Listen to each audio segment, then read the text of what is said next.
Sahabat tani, ini adalah Trichoderma dan Trichoderma ini adalah agen pengendali hayati yang dapat menekan serta mengendalikan populasi patogen penyebab penyakit. Dan video kali ini kita akan bagi menjadi dua pembahasan, yaitu pertama, agar Trichoderma dapat secara maksimal berperan sebagai agen pengendali hayati buat menekan serta mengendalikan patogen penyebab penyakit. Dan pada pembahasan kedua dari video ini kita bakalan bahas jenis-jenis Trichoderma beserta dengan fungsinya. Jadi pastikan Anda tonton sampai habis, insya Allah bermanfaat. Mari kita intro terlebih dahulu. Bim.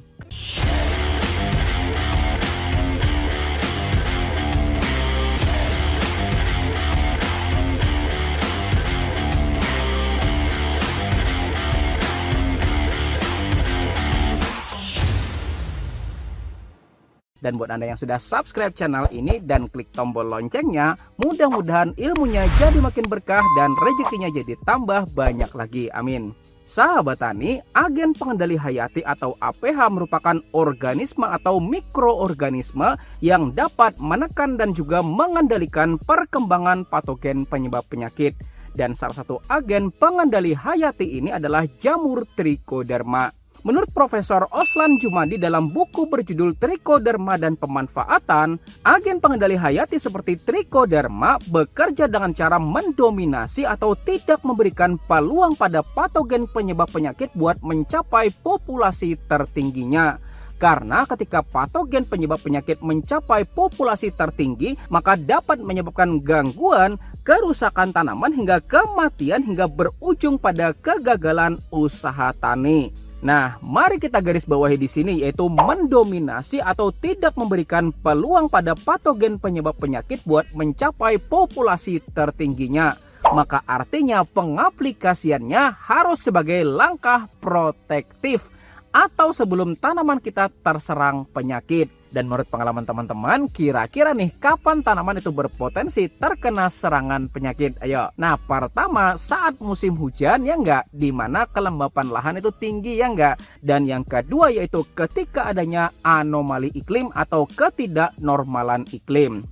Saya sudah pernah bahas ini ya sahabat tani 3 tahun lalu pada video yang ini ya sahabat tani, yaitu anggaplah misal di depan kita ini ada 20 buah kursi misalnya, dan ketika satu persatu kursi ini tuh udah ada yang dudukin ya sahabat tani sampai penuh semua gitu kan, maka yang lain kira-kira bisa duduk lagi nggak? Ya pada akhirnya mesti berdiri ya nggak sahabat tani. Dan sama juga dengan prinsip dominasi, yaitu ketika agen pengendali hayati sudah menduduki suatu areal, misal ya sahabat tani bagian perakaran tanaman gitu kan, maka peluang patogen buat berkembang di areal tersebut menjadi semakin kecil karena ruang hidupnya sudah dikalahkan oleh agen pengendali hayati. Dan selain mendominasi, agen pengendali hayati seperti Trichoderma menurut penelitiannya juga mampu menghasilkan senyawa metabolit sekunder berupa senyawa kimia yang dapat meningkatkan ketahanan tanaman terhadap patogen. Tetapi buat bisa mendominasi dan juga menghasilkan senyawa metabolit sekunder ini ya sahabat tani,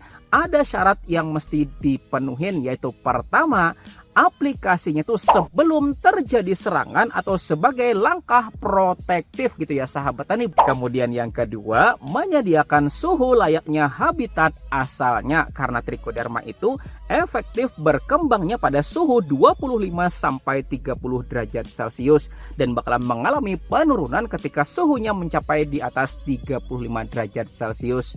Maka dari itu buat teman-teman ya sahabat tani yang tanam di lahan terbuka gitu kan, dimana bakalan kena sinar matahari secara penuh gitu ya sahabat tani ya kan, maka pemberian mulsa organik sebagai penutup tanah, entah seperti misal dedaunan gitu ya sahabat tani, atau jerami padi gitu ya sahabat tani dan lain sebagainya, dapat menurunkan suhu sehingga dapat menjadi tempat hidup yang nyaman bagi Trichoderma.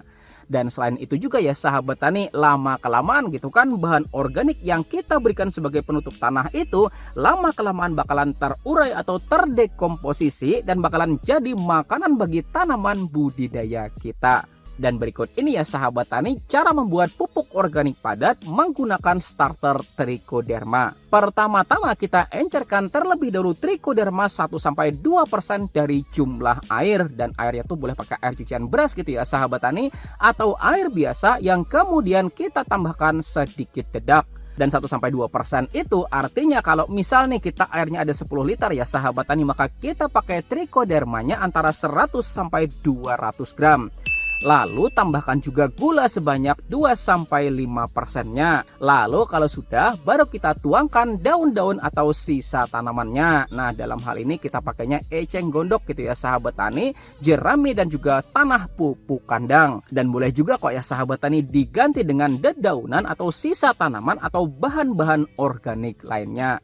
Dan setelahnya baru kita siramkan air enceran trichodermanya.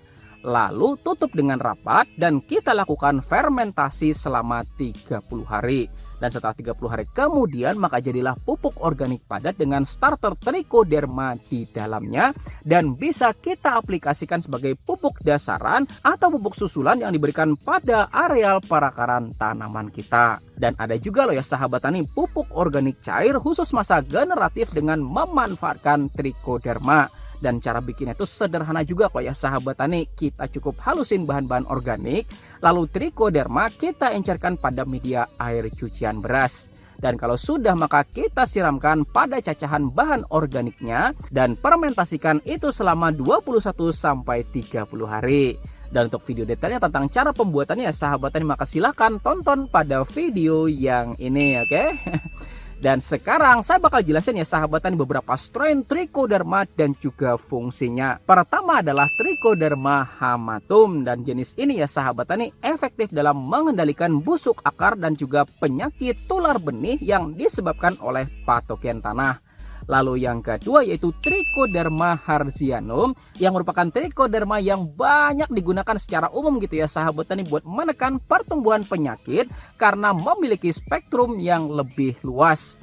Lalu yang ketiga ya sahabat tani yaitu Trichoderma koningi, memiliki kemampuan buat mengendalikan patogen tanah serta bersama-sama dengan Trichoderma harzianum yaitu dapat mengendalikan penyakit antraknosa.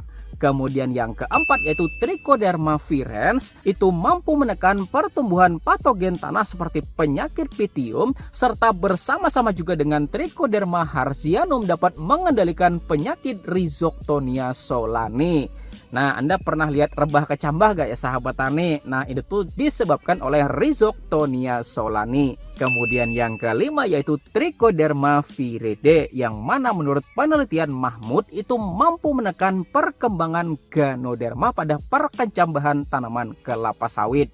Lalu yang keenam ya sahabat tani Trichoderma longibrasciatum, di mana selain berpotensi sebagai agen pengendali hayati juga berpotensi buat memproduksi enzim-enzim tertentu. Kemudian yang ketujuh ya sahabat tani yaitu Trichoderma polysporum atau multicolor, itu selain berperan sebagai agen pengendali hayati juga memiliki kemampuan yang baik dalam proses dekomposisi bahan organik.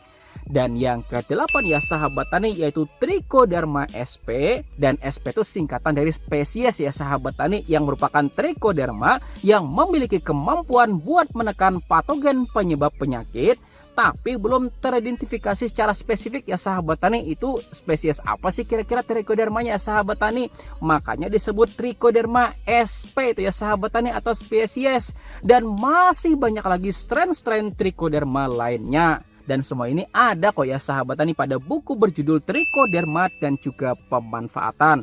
Silakan ya sahabat tani buat Anda yang mau download, link bukunya saya taruhkan pada kolom deskripsi dari video ini, oke? Nah, sampai di sini pasti bakalan muncul pertanyaan gitu kan. Kalau begitu masing-masing trichoderma memiliki pengendalian yang spesifik. Nggak bisa dong berarti kalau kita asal ambil gitu aja pada suatu tempat gitu kan. Kemudian kita kembang biakan lalu kita sebarkan pada lahan pertanian kita, ya enggak? Nah, maka saya jawab sebetulnya bisa ya sahabat tani, karena ini sudah diteliti oleh Suharna, bidang mikrobiologi LIPI, berjudul Keberadaan dan Distribusi Jenis-jenis Trichoderma di Hutan Kawasan Taman Nasional Gunung Halimun.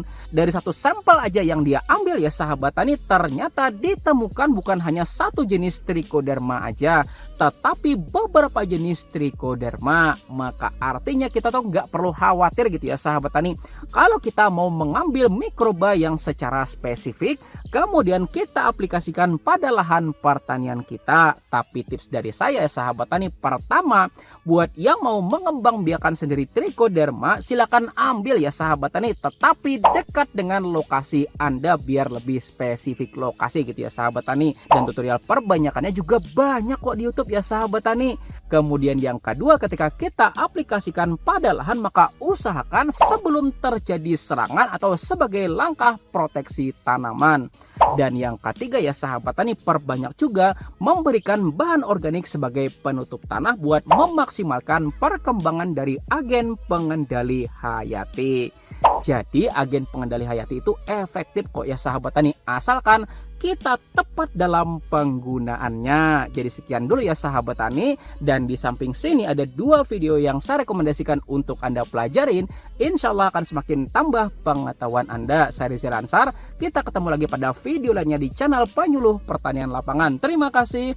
Wassalamualaikum warahmatullahi wabarakatuh.